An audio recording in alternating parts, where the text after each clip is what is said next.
ကျမိစီများအားလုံးမင်္ဂလာပါရှင်29ရက်4လမှာ9လပိုင်း3ရက်နေ့ထိတပတ်တာတနင်္ဂနွေသားသမီးချမိဆွေရဲ့အလုပ်ကိုင်ကနေစတင်ဟောပြောပေးမှာပဲဖြစ်ပါတယ်ရှင်တနင်္ဂနွေသားသမီးချမိဆွေဒီတပတ်မှာအလုပ်ကိုအကြောင်းပြုပြီးတော့ပြဿနာဖြစ်ဖို့ရှိတယ်ခရုစိုက်ပါနော်တန်မိုးကြီးသောပစ္စည်းထွက်ဖို့ရှိနေပါတယ်မိတ်ဆွေကံဆရာသမားကံအရန်ကောင်းနေပါတယ်အိမ်ကိစ္စနဲ့ပတ်သက်ပြီးတော့အကျိုးမြတ်များစွာရရှိစေမယ်။အိမ်ကိစ္စကိုအကြောင်းပြုပြီးတော့စိတ်ချမ်းသာမယ်ပျော်ရွှင်ရမယ်။အောက်လက်ငယ်သားနဲ့ပတ်သက်ပြီးတော့စိတ်တည်ကြည်နူးရတာအောက်လက်ငယ်သားရဲ့လေးစားမှုအောက်လက်ငယ်သားရဲ့ဂရုစိုက်မှုဒါမျိုးတွေရရှိစေပါပဲဖြစ်ပါတယ်။ဒါအပြင်ဆွေမျိုးသားချင်းကိုအကြောင်းပြုပြီးတော့ဆွေမျိုးသားချင်းကိုကိုယ်ကကူညီပေးရတာဆွေမျိုးသားချင်းကလည်းမိမိကိုအကြံဉာဏ်ပေးတာဒီလိုလေးတွေ့ရပါတယ်။ရဲအနေနဲ့တိုက်ခိုက်လုံးဝမရှိတဲ့အပြင်ချစ်သူခင်သူပေါ်များလာပဲတပတ်တာပါချီးနဲ့ပတ်သက်ပြီးတော့အတိုက်ခံနေရမ်းများမယ်အချီးနဲ့ပတ်သက်ပြီးတော့မိမိစိတ်တိုင်းမကြတာအလိုမကြတာမျိုးတွေကြုံရတတ်တယ်အိမ်တော်ကြီးနဲ့ပတ်သက်ရင်အိမ်တော်ကြီးကြားမှာချောင်းဝင်နှောက်ယှက်မှုတွေရှိပါတယ်ကျမ်းမာရေးနဲ့ပတ်သက်တော့ view စိတ်ပါခြေထောက်နဲ့ပတ်သက်ပြီးတော့ကျမ်းမာရေးညံ့တပါတယ်အေးချမ်းမှုငြိမ်းချမ်းမှုတွေရောက်ရှိလာမယ်တပတ်တာလို့မြင်နေပါတယ်ကံနဲ့ပတ်သက်ပြီးတော့ကံအားအလွန်ကောင်းပါတယ်ထီထူးကန်ဆန်းခြင်းနဲ့ဆိုရင်တော့နှစ်တလုံးထီထူးကန်ဆန်းလို့ရပါတယ်။ဝေးကြီးနဲ့ပတ်သက်ပြီးတော့လက်ထဲမှာငွေဝင်ပြီးဆိုတာလေ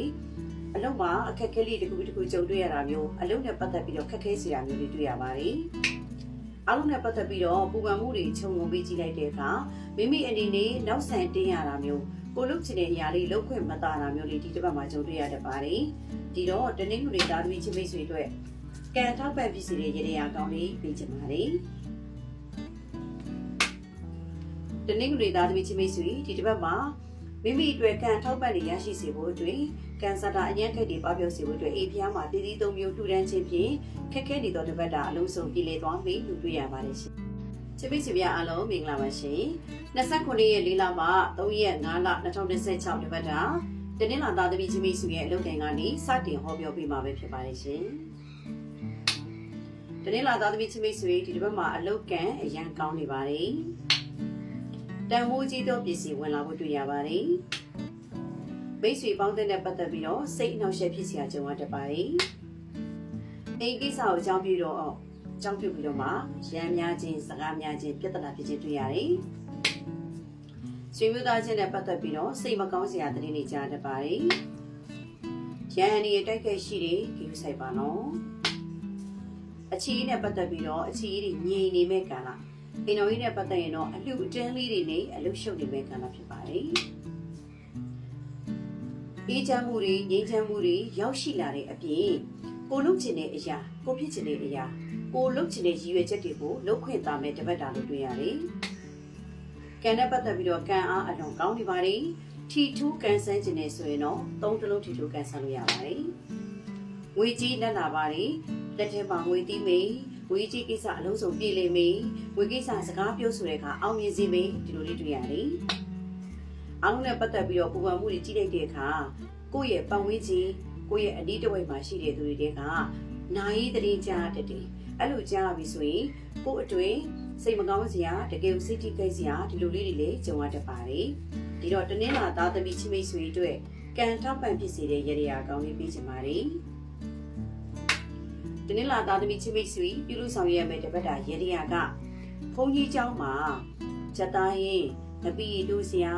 ပြီးချမောင်ဟင်းအဲ့ဒါကိုကျောင်းပို့သွားပြီးတော့လှူဒန်းခြင်းဖြင့်မိမိခက်ခဲနေတဲ့တပတ်တာအလုံးစုံပြည်လည်သွားပြီလို့တွေ့ရပါတယ်ရှင်ချင်းမိတ်ဆွေများအားလုံးမင်္ဂလာပါရှင်29ရက်4လမှာ9လပိုင်း3ရက်2026တပတ်တာအင်္ဂါသားသမီးချင်းမိတ်ဆွေရဲ့အလုပ်ကန်ကနေစတင်ဟောပြောပေးမှာပဲဖြစ်ပါတယ်ရှင်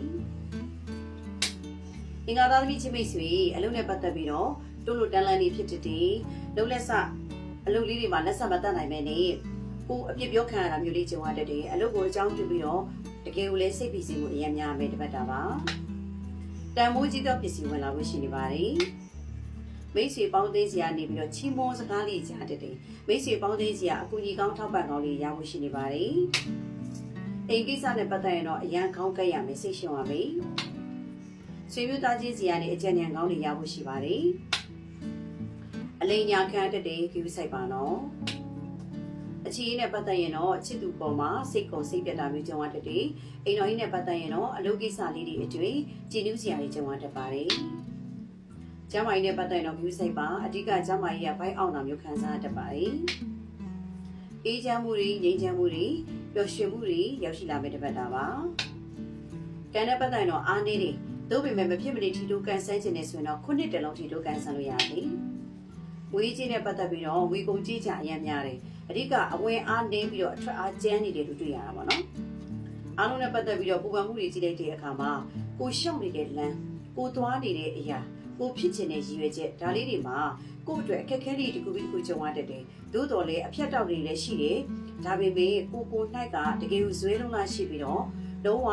ဝရိယအားကောင်းပြီးတော့လှုပ်ဆောင်စေချင်ပါတယ်ဒီတော့အင်္ဂါသားသမီးချိမိတ်ဆွေအတွက်ကံထောက်ပံ့ဖြစ်စေတဲ့ရည်ရကောင်းလေးပေးချင်ပါတယ်အင်္ဂါသားသမီးချိမိတ်ဆွေမိမိနေငါဖျားမှာနွားတို့တစ်ခွက်လူတန်းချင်းဖြင့်ခက်ခဲနေတဲ့တစ်ပတ်တာအလုံးစုံပြည်လည်သွားမယ်လို့တွေ့ရပါတယ်ရှင်ချိမိတ်ဆွေများအားလုံးမင်္ဂလာပါရှင်29ရက်4လမှာ9လပိုင်း3ရက်2016တစ်ပတ်တာဗုဒ္ဓဦးသားသမီးချိမိတ်ဆွေရဲ့အလုပ်ကိုင်ကနေစတင်ဟောပြောပြမှာပဲဖြစ်ပါတယ်ရှင်ဗုဒ္ဓဦးသားသမီးချိမိတ်ဆွေအလုပ်နဲ့ပတ်သက်ပြီးတော့အတိုက်ခံနေပြောင်းရတတ်တယ်သို့တော့ကိုပြောတဲ့စကားတွေအောင်မြင်ပါလိမ့်မယ်တန်မိုးကြီးသောပစ္စည်းဝင်လာမယ်လို့တွေ့ရပါတယ်မိတ်ဆွေကအရန်ကောင်းနေပါတယ်ဆရာသမားကအရန်ကောင်းနေပါတယ်အိမ်ကိစ္စနဲ့ပတ်သက်ပြီးတော့မိမိမျှော်လင့်ထားတဲ့အတိုင်းရည်ရွယ်ချက်ကြီးကြီးနဲ့ကိုလုပ်ချင်တဲ့အရာကိုအိမ်ကိစ္စမှာအဆင်ပြေစွာလုပ်ဆောင်ရလိမ့်မယ်ဆွေမျိုးသားချင်းနဲ့ပတ်သက်ရင်တော့စိတ်ညစ်ရတတ်ပါတယ်ရန်အတိုက်ကိရှိတဲ့ view ဆိုင်ပါနော်အခြေအနေနဲ့ပတ်သက်ပြီးတော့မျက်နှာအင်တန်မှာပွင့်လန်းနေတယ်အခြေအနေနဲ့ပတ်သက်ပြီးတော့အဆင်ပြေမယ်ချစ်သူရှိနေပါလေရဲ့နောက်တစ်ယောက်ကစိတ်ဝင်စားခြင်းကိုခံရတတ်တယ်အိမ်တော်ကြီးနဲ့ပတ်သက်ရင်တော့သားသမီးတွေစီကနေအောင်းလိုက်ငယ်သားတွေစီကနေသတင်းကောင်းတွေကြားရတတ်ပါတယ်ရန်အနေနဲ့တက်ခဲ့လုံးဝမရှိပါဘူးရှင်နောက်တစ်ခုကကြတော့ကိုဖြစ်ချင်တဲ့အရာလေးတွေကိုလုပ်ချင်တဲ့အရာလေးတွေကိုဖြည်းဖြည်းနဲ့မှန်မှန်လေးလှုပ်ဆောင်သွားမယ်ဆိုရင်ကံကောင်းနေအဲ့လိုမဟုတ်ဘဲနဲ့ဘာလို့လောလောနဲ့လှုပ်ဆောင်သွားတဲ့အခါမှာအလိမ်ခံတတ်တယ်ဒါကိုပြောဆိုင်ပါနော်ကံနဲ့ပတ်သက်ပြီးအားနေတယ်သို့ပေမဲ့မဖြစ်မနေထီတိုးကန်ဆန်းခြင်းနဲ့ဆိုတော့တစ်တလုံးထီတိုးကန်ဆန်းလို့ရတယ်ငွေကြီးလက်လာပါတယ်ရွှင်လန်းပွင့်လန်းစီပဲတပတ်တာပါအားလုံးနဲ့ပတ်သက်ပြီးတော့ပူပန်မှုတွေခြုံငုံပေးကြည့်လိုက်တဲ့အခါပူကသူတစ်ပါးအပေါ်မှာပူညီခြင်းနဲ့စိတ်အပြည့်ဝရှိတယ်ဒါပေမဲ့ကိုယ့်ရဲ့စေတနာအမှားလို့ပဲပြောရမယ်ကိုပူညီပေးလိုက်တဲ့အရာကအပြစ်ဖြစ်သွားတာမျိုးတွေကြုံရတတ်တယ်ဒါကြောင့်မို့လို့သူများကိုအာမခံတာတို့ခေါင်းခံတာတို့တာဝန်ယူတာတို့ဆိုရင်တတိနဲ့ကိုညီပါလို့ပြောချင်ပါတယ်နောက်တစ်ခုကကြတော့ကံထောက်ပံ့ဖြစ်စေဖို့အတွက်ရည်ရည်လေးပေးချင်ပါတယ်ဘုရားသားသမီးချင်းမိတ်ဆွေမိမိနေငါဖျားမှာပန်းအဝါရောင်လေးတွေကြီးပဲလှူဒန်းခြင်းဖြင့်မိမိခက်ခဲနေသောတစ်ပတ်တာအလုံးစုံပြည်လည်သွားမယ်လို့တွေ့ရပါတယ်ရှင်ချင်းမိတ်ဆွေများအားလုံးမင်္ဂလာပါရှင်29ရက်4လမှာ9လပိုင်း3ရက်2016တစ်ပတ်တာဂျာတာပရိသားသမီးချင်းမိတ်ဆွေရဲ့အလုပ်ကိုင်ကနေစတင်ဟောပြောပြမှာပဲဖြစ်ပါတယ်ရှင်ဂျာတာပရိသားသမီးချင်းမိတ်ဆွေဒီတစ်ပတ်မှာအလုပ်ကိုင်အရန်ကောင်းနေအလုပ်ရဲ့အကျိုးမြတ်များစွာရရှိစေမယ့်တစ်ပတ်တာလို့တွေ့ရတယ်တန်မိုးကြီးသောပစ္စည်းတွေအစုလိုက်ပုံလိုက်ဝင်လာဖို့တွေ့ရပါတယ်။မိတ်ဆွေပေါင်းတဲ့ပတ်သက်ပြီးတော့ယုံကြည်လို့မရအောင်လို့တွေ့ရတယ်။အိမ်ကိစ္စနဲ့ပတ်သက်ပြီးတော့ကံအရန်ကောင်းနေပါတယ်။အိမ်ကိုအကြောင်းပြုပြီးတော့လည်းအကျိုးမြတ်များစွာရရှိစေမယ်။လက်လာပါလည်းဖွင့်ဖို့တွေ့ရပါတယ်။ဆွေမျိုးသားချင်းနဲ့ပတ်သက်ရင်တော့စိတ်မကောင်းစရာတတိတွေကြားတတ်ပါတယ်။ရန်အနေနဲ့တိုက်ခိုက်ရှိတဲ့ view ဆိုင်ပါနော်။အခြေအနေနဲ့ပတ်သက်ပြီးတော့စိတ်ညစ်ရမယ်စိတ်ကုန်သွားတဲ့ဒီဖြစ်မယ်အိမ်တော်ကြီးနဲ့ပတ်သက်ရင်တော့အိမ်တော်ဘက်အပေါ်မှာမိမိရစိတ်တိုင်းမကြတာအလိုမကြတာတွေဖြစ်တတ်ပါတယ်ကျမ်းမာရေးနဲ့ပတ်သက်ရင်တော့ view စိတ်ပါအစိရှိရဲ့တတဝါကြီးအကြိုက်ခံရတာမျိုးနောက်ကနေပြီးတော့မှခွေးလိုက်ဆွေးတာမျိုးတွေခံရတာမျိုးသတိထားပါနော်ကံနဲ့ပတ်သက်ရင်တော့အားနေပါတယ်သို့ပေမဲ့မဖြစ်မနေထီတိုးကန်ဆန်းခြင်းတွေဆိုရင်တော့6တလုံးထီတိုးကန်ဆန်းလို့ရပါတယ်ဝေးကြီးနဲ့ပတ်သက်ပြီးတော့ဝေးကြီးလက်လာပါတွေပွန်လန်းရှင်လိုင်းစီမဲ့တပတ်တာပါအားလုံးနဲ့ပတ်သက်ပြီးတော့ပူပန်မှုတွေချုပ်လို့ပြီးကြည့်လိုက်တဲ့အခါမိမိကပျော်ရွှင်နေတယ်မိမိရဲ့ရည်ရွယ်ချက်တွေအများကောင်းနေတယ်အဲ့ဒီလိုမိမိရဲ့ရည်ရွယ်ချက်ကောင်းတာတွေပျော်ရွှင်တာတွေကိုရိုက်ချတာမျိုးခံရတဲ့ view ဆိုင်ပါနော်ဒါကလေမိမိရဲ့ပတ်ဝန်းကျင်ဒါလေးတွေကိုသတိထားပေးရတယ်နော်ကံတောက်ပံ့ဖြစ်စေဖို့အတွက်ရည်ရည်လေးပေးချင်ပါတယ်ဇာတာဘီသားသမီးချင်းမိတ်ဆွေဒီတစ်ပတ်မှာမိမိနေအိမ်ကဖျားတွင်တပြေပန်းလေးတွေဝေးနေရမှုတန်းချင်းပြခက်ခဲနေတော့တစ်ပတ်တာအလုံးစုံပြည်လည်သွားပြီလို့တွေ့ရပါတယ်ရှင် ချစ်မိချစ်များအားလုံးမင်္ဂလာပါရှင်29ရက်၄လမှာ9လပိုင်း3ရက်2026တပတ်တာ